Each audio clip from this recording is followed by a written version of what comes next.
You mentioned in your lectures that humans understand little about the reality of life. How to bring this reality closer to people? Well, the number one person is Maitreya, and that is what he is about. Maitreya is coming forward in the world. He is in the world since 1977. He's been living in London, in the Asian community of London, and he still lives there. But he can be anywhere in the world at any given time. He could be in this room at this very moment. But his work is to inspire humanity in the way that I've been talking about. And that will bring humanity face to face with the realities of life. We are great evolving souls, if we did but know it. Humanity has the capacity to evolve to become masters. Now, the masters are extraordinary people. They are simple in the personality sense of the word. If you knew a master, you would find him so kind, so sweet, so simple, so without fault, without any kind of sense of being better than you or higher than you. People have very different views of masters. They think of them being very august and remote and perhaps stern and rather authoritative and so on. So certainly know everything and know what is best for humanity, but they are not filled with any kind of sense. They have no sense of themselves. Can you imagine such a state? When you think of yourself, you think of your name and who you are and what you do, what your work is and who your friends are and your family and so on, what you're going to do next year and so on. But the masters don't have that sense. They have no sense of themselves. They only sense the whole, the world, outside themselves.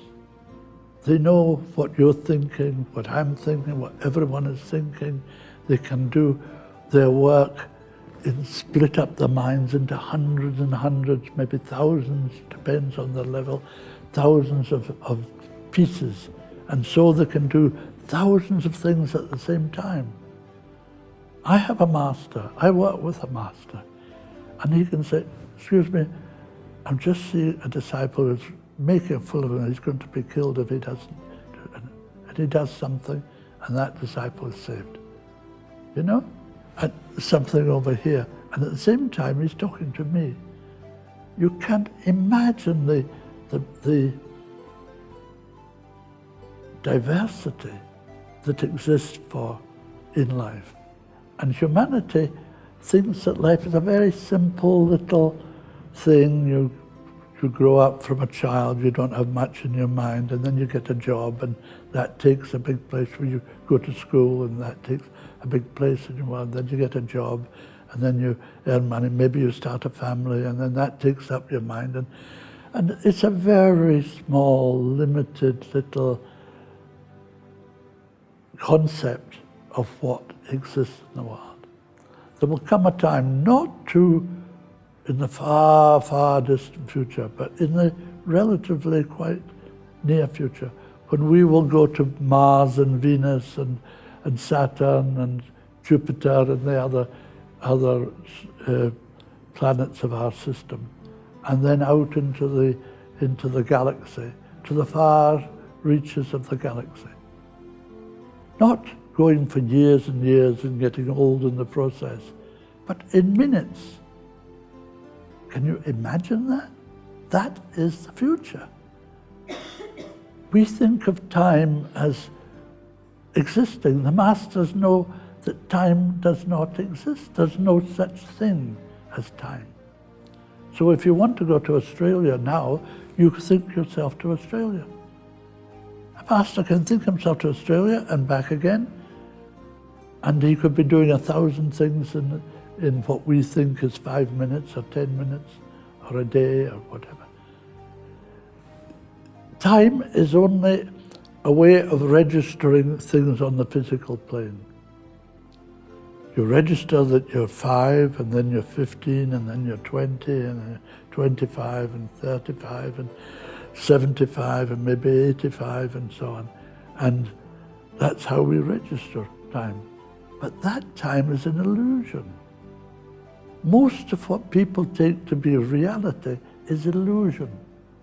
And we live, all of us, in illusion. Now, a master has no illusion. He's perfected as far as this planet is concerned. Now, this planet is one of many planets in our system, but it's not a terribly highly evolved system. So the planets, even the highest planet in the system, is not all that advanced from the master's point of view. From our point of view, of course, it seems to be. It is, but the masters see ahead of them vistas of being, of consciousness, of awareness, which we can't even begin to imagine. Now, this is what humanity will gradually come to understand. Life is so rich. The human experience is so fine an instrument for awareness of the world as it is. And that by expanding that consciousness, because that's what it's all about, to expand your consciousness is to expand your awareness of what is. What is already there. But you have to expand your consciousness to become aware of what is there. And even the masters are at different levels. There are 5th degree masters, 6th degree masters, 7th degree masters, 8th or 9th degree masters, totally perfected. It's difficult for me who knows so little, to give to you, who also doesn't know any more than I know, an idea of just how rich life is. And if you know a master, he can give you an inkling, he can put in your mind for a moment an awareness of that. But it's not one's own, it's a gift, and you're given only for a moment. But you see the richness, the extraordinary spiritual reality of life. We live in a spiritual universe, and it's always growing, always expanding, always becoming richer and richer. And humanity is about to awaken to this consciousness through the agency of Maitreya and the masters. They are already there, they already know this, they already see it, but they see themselves as still growing. Can you imagine? Our next solar system, our next door solar system, which is Sirius, is so advanced that if a master here went to Sirius, and some do, they're like beginners. A master is like a beginner, knowing nothing. It's only relative nothing, but on Sirius, the evolution is so fantastic, and we are next door to it. The relationship of this solar system to Sirius is similar to the relationship of us as personalities to us as souls. Now, in relation to our souls, our personality is nothing. It changes in every life, and then it's of no more. It's the soul which incarnates. The soul incarnates again and again and again and again, giving of its divine quality to each incarnation, which gradually grows and expands its consciousness into realizing more and more of what actually is in life. And most of us are blind to it. We're filled with illusion. And the difference between an ordinary man and a disciple is that the disciple has taken on some of the disciplines that break down the illusion. But he is still living in partial illusion. Until you become a master, you are to some degree living in illusion. And the masters have no illusion. But compared with the masters on Sirius, the high masters on Sirius, they feel, I suppose, I don't know, but I suppose they feel, well, we have so far to go yet. And then those on Sirius may say, when they see a higher system, oh, we have so far to go yet. Everything expands as your consciousness expands. The world grows in reality as your consciousness expands. And life is, the physical body has run its course. We are more or less evolved from a physical point of view. There are little subtle things like the eye vision, because we don't understand the subtle plane, we don't see the subtle plane. Most people can't see the etheric planes which lie above the dense physical or the liquid or even the gaseous physical state. But there are 4 further states, the etheric states of matter. They're still matter, but they're so fine that most people don't see them. But gradually, as you advance, you begin to see these states, the 4th, and then the 3rd, and then the 2nd, and then the 1st. And they are real. There are great centers on our planet which are made of that matter, but we can't see them. But one day we will see them as our physical eye becomes more evolved. That's the advance in physical evolution. But in consciousness, there is no limit. We have hardly touched the surface of our consciousness, and it's the growth and the expansion of consciousness which we are about to do. Humanity grows by the expansion of its consciousness. This is true for everybody.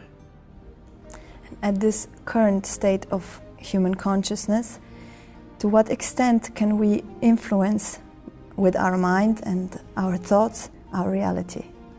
Well, we do it all the time. We use our mind and we destroy because we can't build.